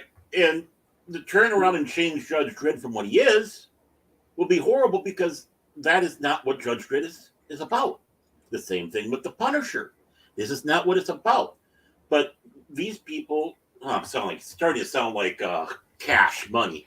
These people, but they go out there and with a very limited scope and understanding of how stories are, how heroes are, write this garbage. I mean, just that little dissertation there. That is the most convoluted, word salad piece of shit I've read in a long time. Nothing about that makes any sense. Nothing about that sparks anything other than, well, yeah, an outrage because you're destroying a character for no other reason than to be insulting to the readers and fans of the character. And that's why it's important. It hurts. Right. It's hurt to be treated that way. Yes, you become invested in characters. We all do. Doesn't matter what it is out there, television, comic book, even video games. But we get invested in things because there is something about it that touches us.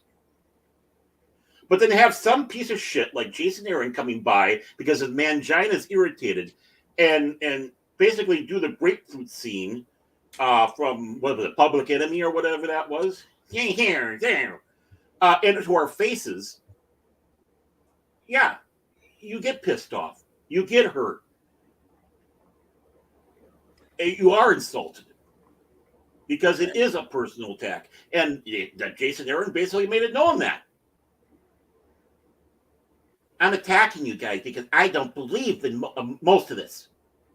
Because that's the exact quote on there. I mean, if you're going to go back there, I mean, I glossed it over with my own BS. But as he sat back and says on that character, I'll bring it right back down here. Some of those I agree with, some very much don't. And that tells you right there exactly what's in his thought mind. Fuck you. That's what it is. And if you like this, fuck you. I don't very much like you either. Yeah, that's basically anybody that had any love or support for the Punisher, just enjoy this character for what he was. Mm-hmm. Basically, the way they did him in his book is how they feel about people enjoying that character or whatever. So it's Right. it's bullshit, man. They just telling you as a customer that they furthermore do not. And that's the thing. They would rather lose money on the character Mm-hmm. than put out anything else on him in his current state. Mm-hmm. Well, I guess time will tell. Yeah, and as it goes along, Jason Aaron is going to have to find out that he's got to start an OnlyFans account so he can try to make ends meet because no one's buying his shit. And he can't figure out why. You're not getting any money. Sock says Zeb Wells needs to be fired from Marvel. His run on Amazing Spider-Man is garbage. Yeah, that's Amazing Spider-Man. That's the comic that Miss Marvel, Kamala Khan, got killed in. And Nuke Bomb Turk says, well, if you want it to get better, and just follow Young Ripper's trajectory, write your own. Don't depend on others when they will only fail you over and over again.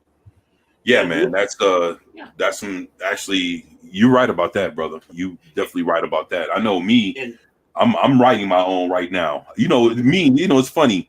And I'm gonna be honest, for a guy that owns, man, I own a shitload of comics. I know people that have more comics than me, but I own a little bit, I own, a few thousand comics, and as many comics as I read, it's still not easy to properly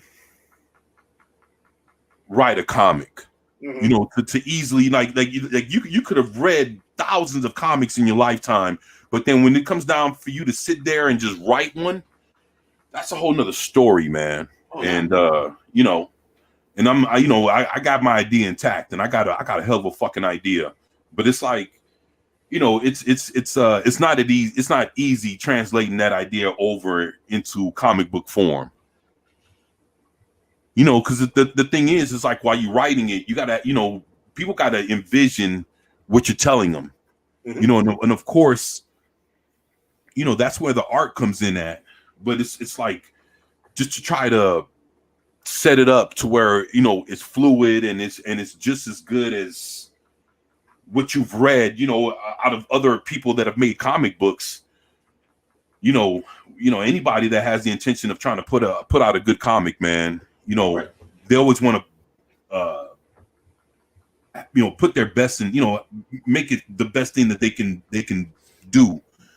And I know that once I completely write this, I'm gonna do a few revises and kind of, you know, and I'm gonna actually try to see if I can get a few folks, you know, in the fandom to, you know, take a look at it. You know, people I trust, man, you know, to look it over, man, and, you know, see what they think, man, and, you know, and just to see if you know, if this thing, you know, the thing is, man, you know, somebody's gonna have to look at this and read this, man, and give me a fucking honest opinion on it when, you know, before I put it out, man, because I got to know, and, you know, if this thing is gonna, you know, if people would actually give a shit to actually read this, or if the point of what I'm trying to say will actually land.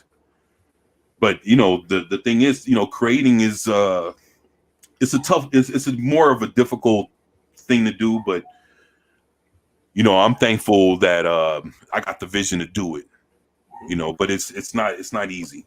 You know, and to back up what Newbaum's saying there, I hope this inspires a bunch of disenfranchised people who enjoy comics to go out there and do that and start it up. I mean, it is time to have our underground comics, or third-party comics, or the stuff that's not part of the mainstream, because, well, one, Marvel and DC aren't selling anyway, so yeah, that's once indie. go down.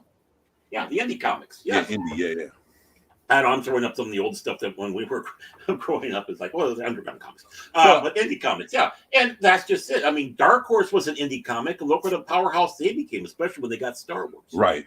You know, you know, basically all of them were indie at one point, and, you know, through certain characters and popularity, you know, they busted out, you know, from the indie stage and became more mainstream. So right, yeah.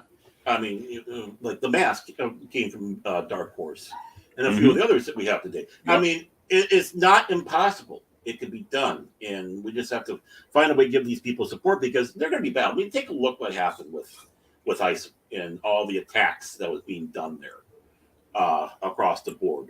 And right. And that should tell you something. If they're doing those attacks on something like that, it means they're scared, and they have every right to be scared. So I hope this does put a flame under another generation out there, and give us a new era of greatness in comics. And maybe they can come back and try to save the heroes that we grew up with. Right, or probably create new ones. Yeah, well, I mean, they create their new ones where basically they become so powerful they can come back and save the ones we had before. So it's like, now we have the new generation saving the old. You know?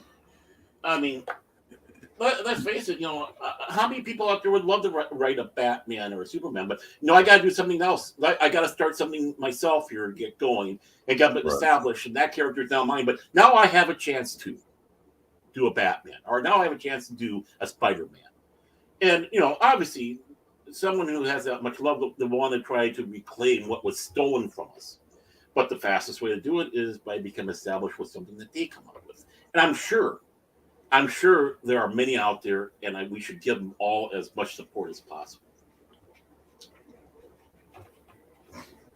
And Psycho Dwarf 9 says it made them all deadbeats and fools. Yep, that's what they did to the heroes and characters. Yep. And New Bomb says if it was easy, I guess writing comic books, Marvel writers would be more successful. Yeah. I feel you on that. That's that's absolutely right. It's not easy. And Socks says everyone should keep their eye on Second Skin Comics. That's Mikey Sutton's comic book company. Start reading and collecting Dreamwalker. That's Mikey Sutton's written comic book series now. Actually, it's hard to get a hold of Dreamwalker, man. Shit. I mean, I would love to get a copy of Dreamwalker, but I don't want no second prints. I want an original Dreamwalker, man. Actually autographed if I could. But yeah, I definitely would want that, man. And I don't do when it comes to like a new comic like that, I got to have the actual comic, man. I just don't go straight into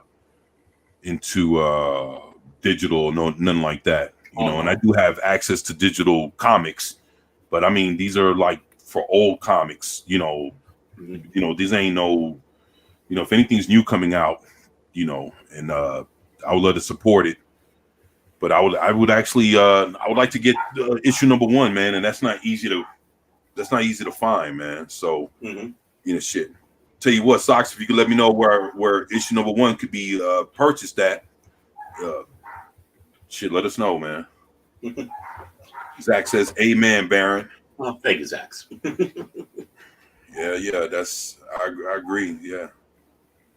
Old man says, "Hit them hard," and the number 1. In the number 1, and they will want number 2, and so on. Right. Yeah, I know. That's and I gotta, again, it's got a hell of an idea. But it's shit. It ain't easy. I mean, I know some guys can spit them out, but these are professionals, and just think you're trying to come right out the gate and give something that would match someone that's been doing it for decades. That's what I'm saying. I'm really trying to line it up and get it right, man. Well, if you think about it, I mean, these the people that gave us our golden age of comics and such. They grew up. They grew up with obviously the Greek myths. They grew up with the Arthurian sagas and stories. They grew up with Ivanhoe and all these other magnificent characters and stories that they transcribed into a new generation, which was, of course, our golden age comics. And now it's time to do it again. I mean, we have those kids that grew up and that were reading these stories, know what it's all about. They know how to go about it. They just obviously won't get a job with DC or Marvel because they don't fit the check marks. Right.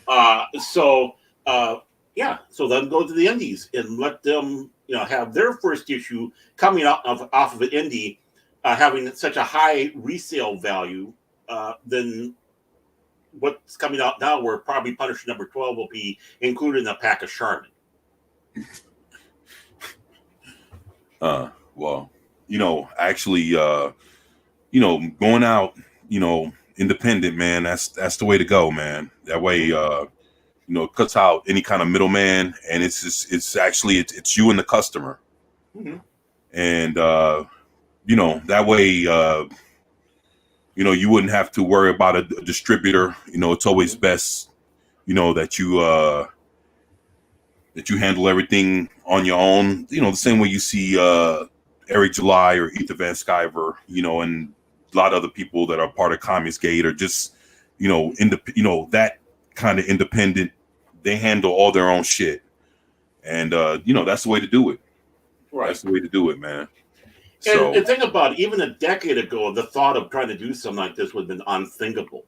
Now, however, it's not out of the boundaries of doing stuff. With so much way technologies come with print on demands, or even just digital releases. Obviously, some people that's probably the only way they can get started is that way. There are many more opportunities, and even just this last decade, for them to get out there and take on the big boys. And it's a perfect time because, let's face it, there's blood in the water. Come on, my little sharks, go feed on the blood. Don't let manga get away with all this.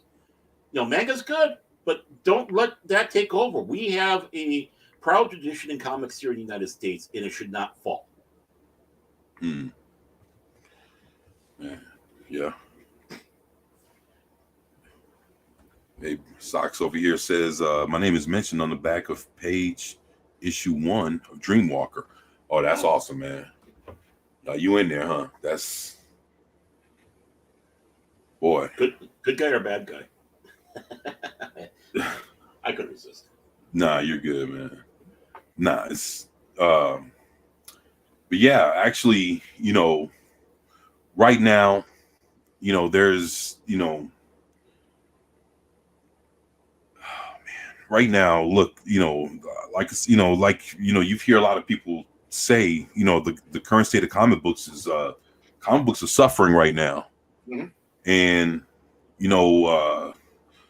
there's only like, let me see, right now, like a current comic, it's probably just like there's 2 of them that I'm actually grabbing right now, and that's it. But I mean, there's more than 2. It's just I don't collect everything, so there's no point in me picking up Batman or Superman, and that's I don't collect them. So it's there's a lot of shit that's out there that's good that folks really people are picking them up, but there's a lot of people that have given up on comics to the point where even though Superman is good right now, Batman's good right now, Green Lantern just came out, Green Lantern's pretty good. I got issue number 1. Captain Marvel, Shazam issue number 1 came out right around the beginning of May. That's pretty good. And that's about it. Like I said, there's about a handful, here and there between Marvel and DC.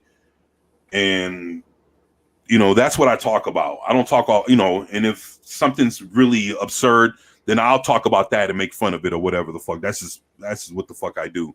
But if there's something good out there and you guys haven't read a good Green Lantern comic in a good 5 years, maybe 10 or a little longer, I would say if you picked up Green Lantern number 1 that just came out about 3 weeks ago, you wouldn't be disappointed. Well, that's good. I like Green Lantern.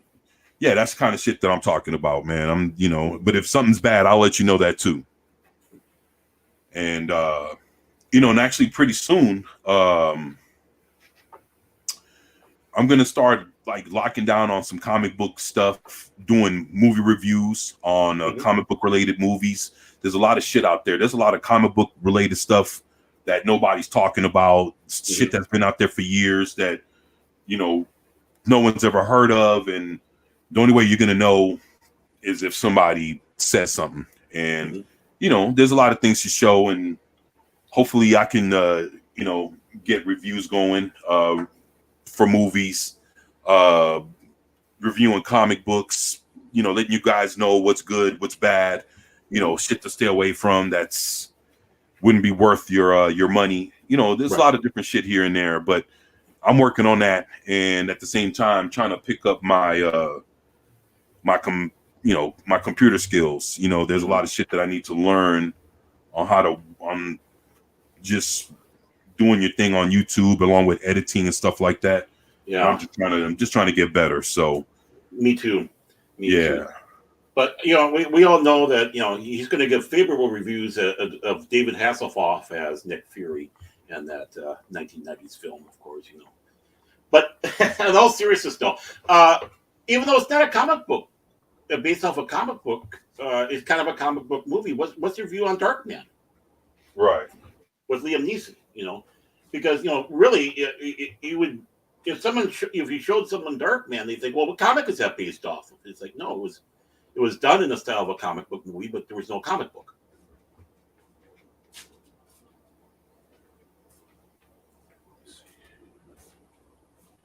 All right. Let me see. I mean, it might have been one that came out after the fact. I'm sure there was, but I mean. Right. No, I was looking at a question Newbomb asked, like, who's writing Green Lantern? Oh, okay. That's a good question. Now, let me see here.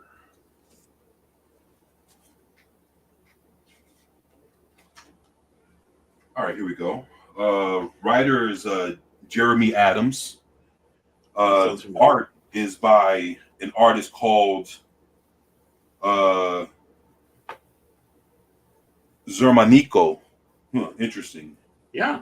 And yeah, it's pretty solid, man. Jeremy Adams. I don't really recall him from anything, but the art is very good, and you wouldn't be disappointed by the art.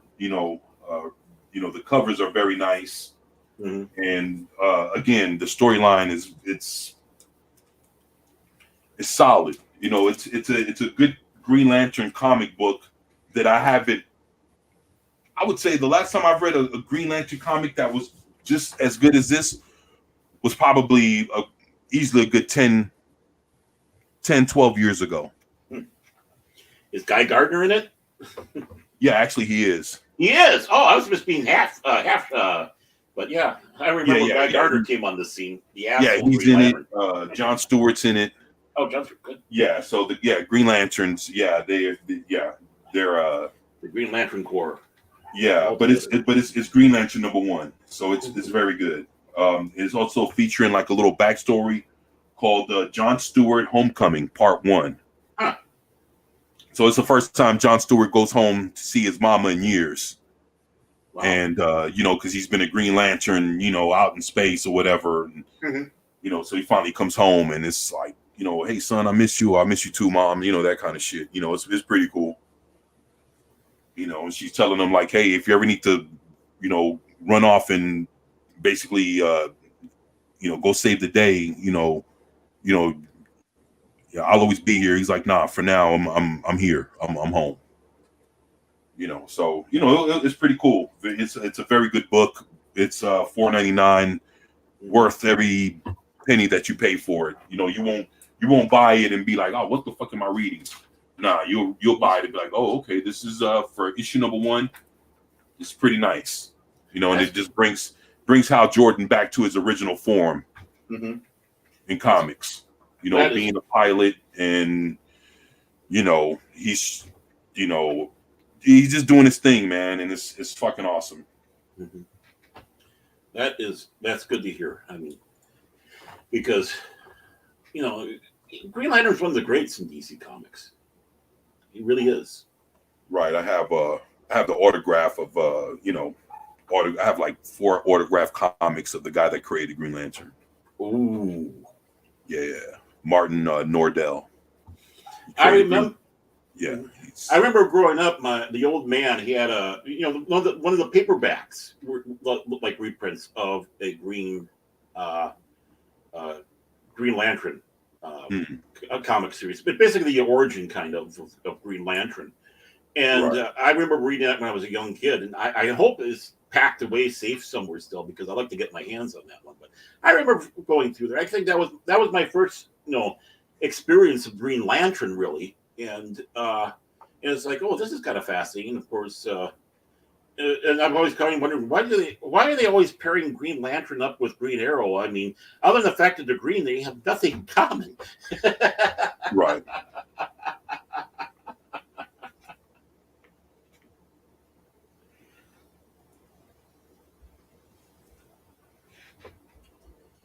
But yeah, I mean, it's good to hear that they're doing good,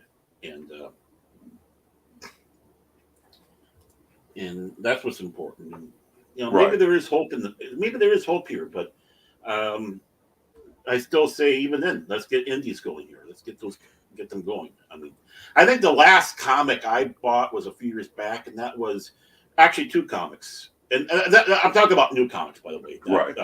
And not the ones I got in the bins and back. But that was the issue 108 of Star Wars, because it was supposed to close out that original Marvel run. And it was right. good. And then IDW published a Peter David Star Trek story in there with Captain Picard and Jack Crusher and Beverly Howard.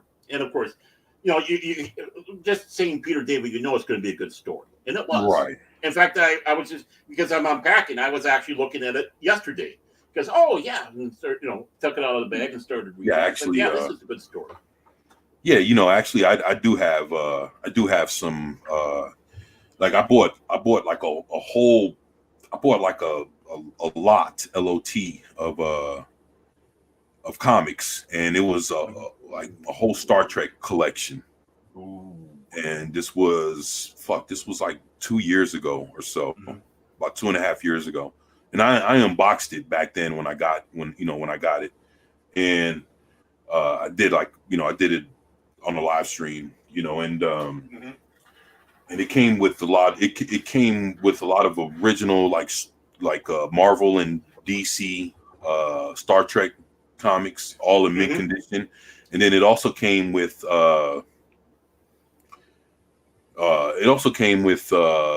some IDW Star Treks, and I mean I got a bunch of them, man. Shit, I got a lot of those, man. So I got a lot of both, but it's like, but I do have like original runs of like the DC and Marvel, and I also got like Star Trek: The Next Generation comics.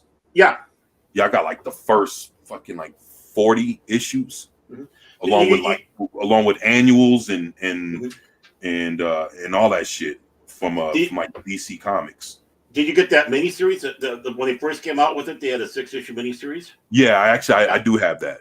Yep, I have that. I have all that shit in mint condition, man. I was just looking at it last week, and I was like, oh shit, like I actually really looked at it. I was like, I don't remember this shit, and I was like, but fuck it, it's here. So I started looking through it, and I started like putting the collection together. And it's like, like Marvel's Star Trek issue #1. Yeah, I got like 6 of those. I only got 1. Yeah, I mean, I got them all like in mint. I got, but it's like, I love that shit, man. It's part 1 of the 3-part movie adaptation. It was the Marvel one, right? And then DC had took over just after Star Trek 2. They never did do an adaptation to Star Trek 2. Yep, and I got all those comics too, man. So. Yeah, Mike Barr, I believe. Yeah, Mike Barr was heavily involved with that one, and a bunch of others. Yeah, that was some good. In fact, I do have a collection of the Mirror Universe one that they did back in that day that I picked up for cheap, and it's like, yeah. In fact, I'm looking at it right now in my bookshelf there. But it's like, you go through there, it's like I'm reading that, it's like, my God, this is far better Star Trek than we're getting now.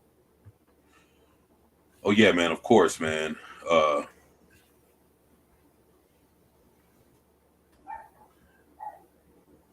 shitload better, honestly. Yeah, New Bomb says they were friends outside of the hero stuff. Yeah, they were, man. Yeah, they were. Mm-hmm. Yeah. And, exactly. Yeah. Yeah, appreciate you, Stocks. Yeah, man. Thank you for sending that to me, man. And yeah, actually,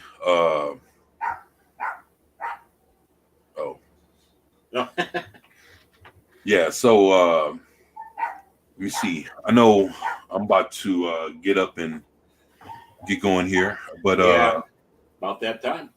But man, I tell you what, man, we definitely we covered the hell out of that Punisher, man, and like I say, it's just we're basically just seeing the death of another character, whether he was a hero or not or whatever. Mm-hmm. He was he was a character that served his purpose in the Marvel universe. Mm-hmm. And just because of ideology and cancel culture and people just being woke for the sake of wokeness, right? Look at what they just did to the Punisher. And I mean, of course, they'll probably not, they probably won't do him like that in in the show, but I wouldn't put it past them if they did. So right, and that's just it. I mean, there's a way to retire a hero, especially our character like the Punisher, where he does drop the guns and he does walk away, but that's not how you do it. That is not a satisfactory ending for a character like that. And they just, again, as part of that, they don't understand. Their contempt for the character is so strong they can't even do that and give a proper farewell to a character. And I don't have any problem with a character being retired if it's done properly, and it is time. Let's face it, there are times where it's like, this character, it's time for him to go to pasture, but we're going to let him go out with a bang and make everybody happy, as happy as we can get them. So, yeah, and I hope I properly mocked good old Jason Aaron and all the other morons over there, because No, you did good, brother. Oh God, I was holding back too, believe it or not, folks. No, you're good, man. I'll tell you what, before we go, just wanted to say thank you to everybody here. Sox Bulletin, my brother New Bomb Turk, Psychodorf 9, Zax, Old Man. Appreciate y'all for being here, man. You guys are awesome. Let me see. Brett Cohen, appreciate you, Brett. Lady Miss, thank you, Lady Miss. You guys have been awesome. Claude Sailing, James Jackson, Penny, thank you for being here, Penny. Hi, Penny. Appreciate you, Socks, man. Thank you, man. Pat S, appreciate you for coming through, and the long suffering was here. I appreciate that. Oh, she was. Yeah, she snuck in there. She snuck in there on me. I didn't even know. Yeah, and see, I don't. Yeah, she and snuck I don't in see on the, us. Yeah, I don't see the chats in the StreamYard, so I don't see all the chats coming through. Oh no, it's all good, unless man. you pop them up there, especially when I'm reading a story poorly. Yeah, that one went past me, so sorry about that long suffering, but appreciate you for being here. Keely Chow, Low Spec Linux Laptop. Thank you guys for coming through. Zax, Lady Miss, Socks, man. He says, great show, all. You know what, Socks, to be honest, man, this show wouldn't be shit without y'all, man. So thank you, man. Thank you all for being here and participating in the conversation, man. Like I say, you guys are great, man. Shit, next week, hopefully we'll have New Bomb on the panel instead of in the chat. I know he's probably busy doing some shit, but yeah, hopefully he'll be on, with us along with Vigilante. And thank you, Lady Miss. You take care. Everybody, you guys take care. Love you guys. Be safe. Enjoy the rest of your Sunday, and I'll catch you all next time. Peace, y'all. Peace. Peace.